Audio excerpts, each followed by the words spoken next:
So a while ago, I tried an experiment. For 1 year, I would say yes to all the things that scared me. Anything that made me nervous, took me out of my comfort zone, I forced myself to say yes to. Did I want to speak in public?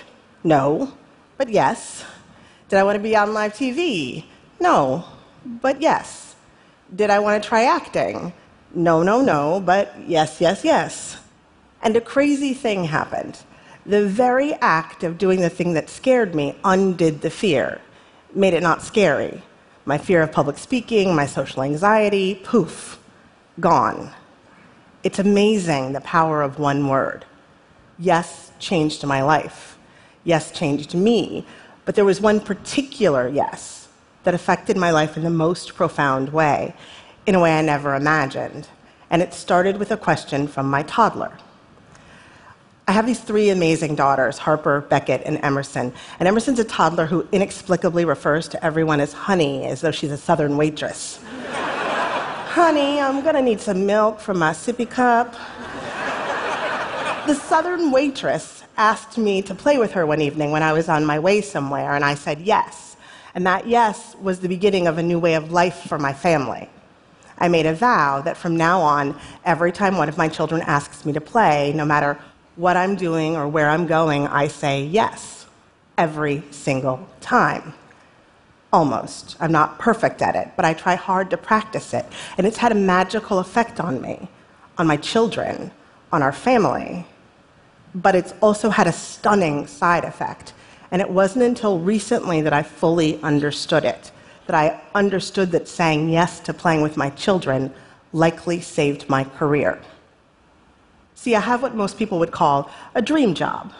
I'm a writer, I imagine, I make stuff up for a living. Dream job. No, I'm a titan. Dream job. I create television, I executive produce television, I make television, a great deal of television. In one way or another, this TV season, I'm responsible for bringing about 70 hours of programming to the world. 4 television programs, 70 hours of TV, 3 shows in production at a time, sometimes 4. Each show creates hundreds of jobs that didn't exist before. The budget for one episode of network television can be anywhere from $3 to $6 million, let's just say 5. A new episode made every 9 days times 4 shows, so every 9 days, that's $20 million worth of television. 4 television programs, 70 hours of TV, 3 shows in production at a time, sometimes 4, 16 episodes going on at all times. 24 episodes of Grace, 21 episodes of Scandal, 15 episodes of How to Get Away with Murder, 10 episodes of The Catch. That's 70 hours of TV, that's $350 million for a season. In America, my television shows air back to back to back on Thursday night. Around the world, my shows air 256 territories in 67 languages for an audience of 30 million people. My brain is global. And 45 hours of that 70 hours of TV are shows I personally created and not just produced. So on top of everything else, I need to find time, real, quiet, creative time, to gather my fans around the campfire and tell my stories. 4 television programs, 70 hours of TV, 3 shows in production at a time, sometimes 4, $350 million, campfires burning all over the world. You know who else is doing that? Nobody. So, like I said, I'm a titan. Dream job. Now, I don't tell you this to impress you. I tell you this because I know what you think of when you hear the word writer. I tell you this so that all of you out there who work so hard, whether you run a company or a country or a classroom or a store or a home, take me seriously when I talk about working. So you'll get that I don't peck at a computer and imagine all day. So you'll hear me when I say that I understand that a dream job is not about dreaming. It's all job, all work, all reality, all blood, all sweat, no tears. I work a lot, very hard, and I love it. When I am hard at work, when I am deep in it, there is no other feeling. For me, my work is at all times building a nation out of thin air. It is manning the troops. It is painting a canvas. It is hitting every high note. It is running a marathon. It is being Beyoncé. And it is all of those things at the same time. I love working. It is creative and mechanical and exhausting and exhilarating and hilarious and disturbing and clinical and maternal and cruel and judicious. And what makes it all so good is the hum. There is some kind of shift inside me when the work gets good. A hum begins in my brain, and it grows, and it grows, and that hum sounds like the open road, and I could drive it forever. And a lot of people, when I try to explain the hum, They assume that I'm talking about the writing, that my writing brings me joy. And don't get me wrong, it does. But the hum, it wasn't until I started making television that I started working and making and building and creating and collaborating, that I discovered this thing, this buzz, this rush, this hum. The hum is more than writing. The hum is action and activity. The hum is a drug. The hum is music. The hum is light and air. The hum is God's whisper right in my ear. And when you have a hum like that, you can't help but strive for greatness. That feeling, you can't help but strive for greatness at any cost. That's called the hum. Or maybe it's called being a workaholic. Maybe it's called genius. Maybe it's called ego. Maybe it's just fear of failure. I don't know. I just know that I'm not built for failure, and I just know that I love the hum. I just know that I want to tell you I'm a Titan, and I know that I don't want to question it. But here's the thing. The more successful I become, the more shows, the more episodes, the more barriers broken, the more work there is to do. The more balls in the air, the more eyes on me, the more history stares, the more expectations there are. The more I work to be successful, the more I need to work. And what did I say about work? I love working, right? The nation I'm building, the marathon I'm running, the troops, the canvas, the high note, the hum, the hum, the hum. I like that hum. I love that hum. I need that hum. I am that hum. Am I nothing but that hum? And then the hum stopped. Overworked, overused, overdone, burned out. The hum stopped. Now, my 3 daughters are used to the truth that their mother is a single working Titan. Harper tells people, my mom won't be there, but you can text my nanny. And Emerson says, honey, I'm wanting to go to Shondaland. They're children of a Titan. They're baby Titans. They were 12, 3, and 1 when the hum stopped. The hum of the engine died. I stopped loving work. I couldn't restart the engine. The hum would not come back. My hum was broken. I was doing the same things I always did, all the same Titan work. 15-hour days, working straight through the weekends, no regrets, never surrender. A Titan never sleeps, a Titan never quits, full hearts, clear eyes, yada, whatever. But there was no hum. Inside me was silence.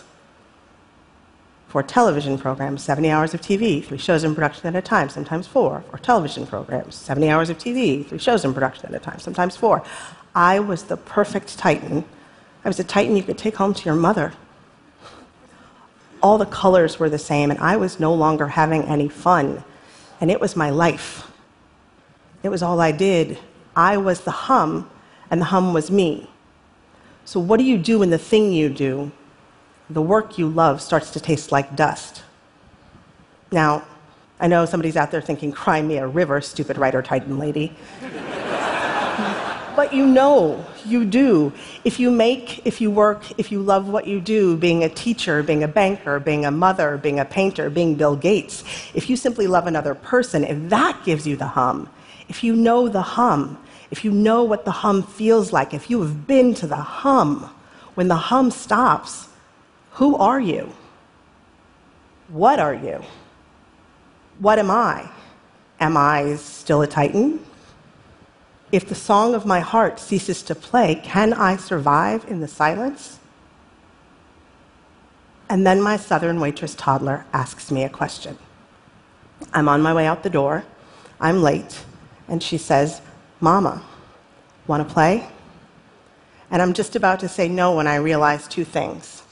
1, I'm supposed to say yes to everything. And 2, my Southern waitress didn't call me honey. She's not calling everyone honey anymore. When did that happen?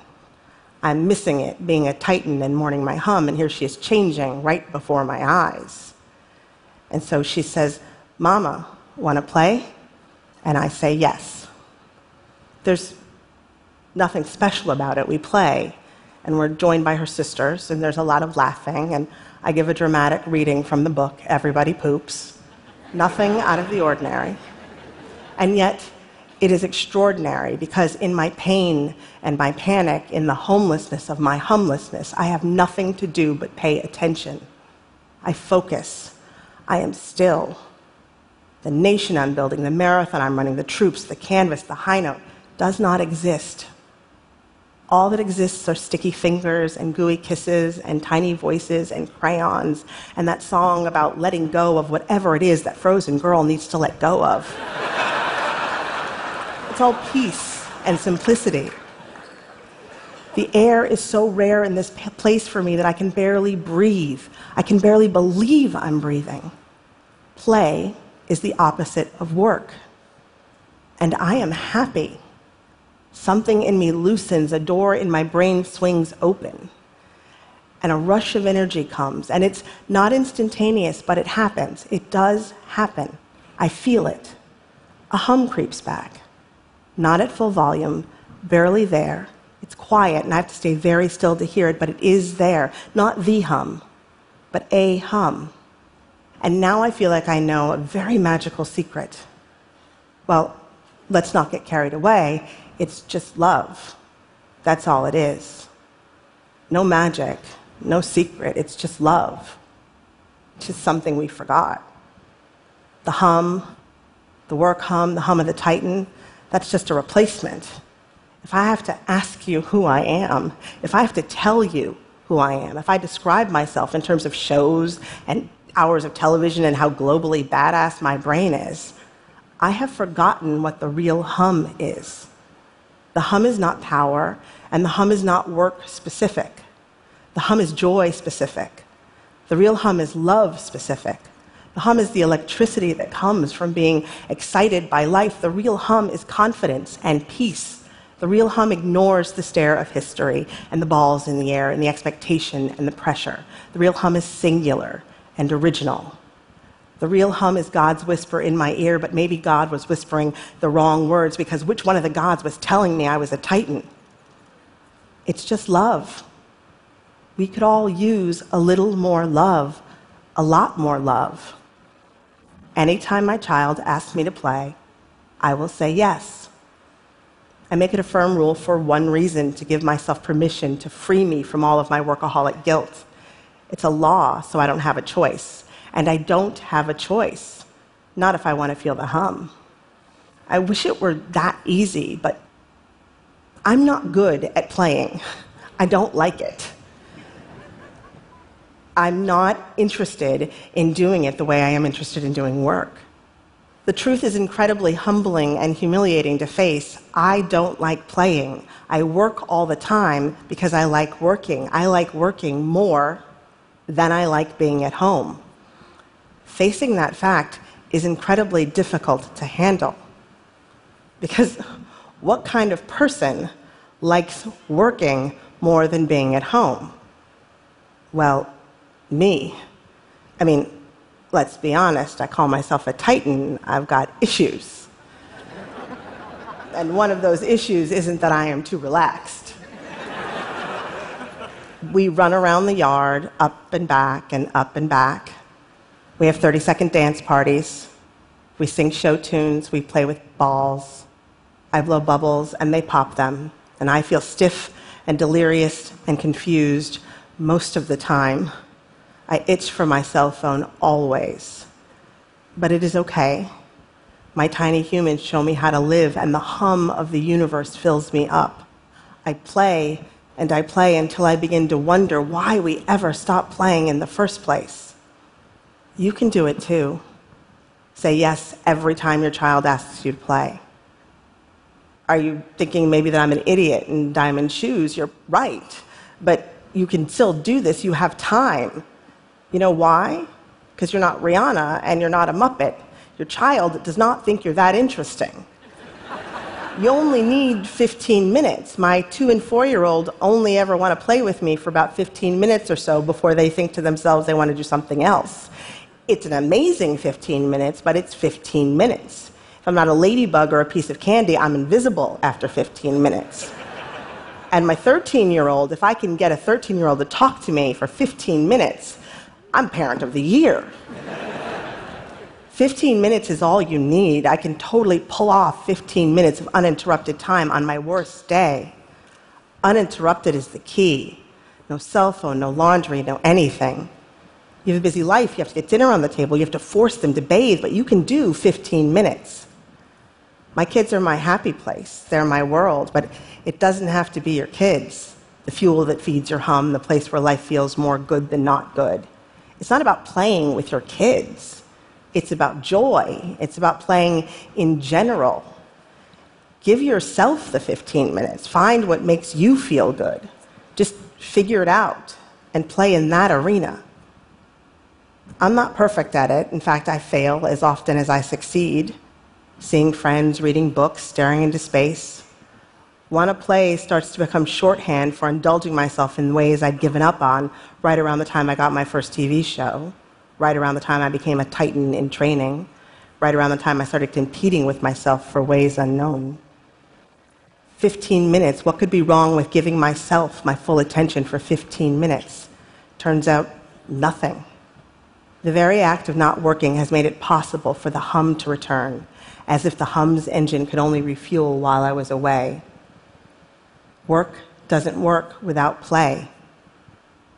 It takes a little time, but after a few months, one day the floodgates open and there's a rush, and I find myself standing in my office filled with an unfamiliar melody, full-on groove inside me and around me, and it sends me spinning with ideas, and the humming road is open, and I can drive it, and I love working again.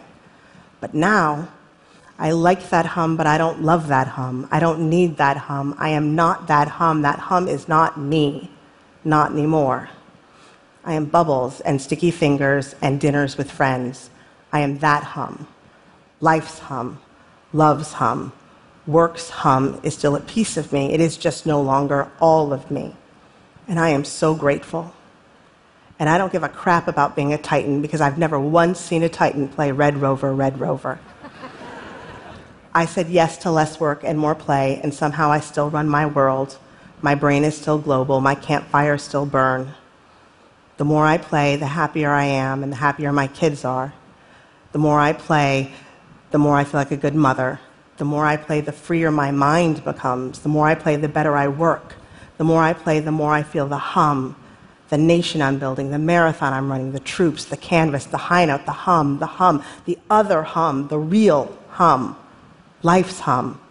The more I feel that hum, the more this strange, quivering, uncocooned, awkward, brand new, alive, non-titan feels like me. The more I feel that hum, the more I know who I am. I'm a writer. I make stuff up. I imagine. That part of the job, that's living the dream. That's the dream of the job, because a dream job should be a little bit dreamy. I said yes to less work and more play. Titans need not apply. Want to play? Thank you.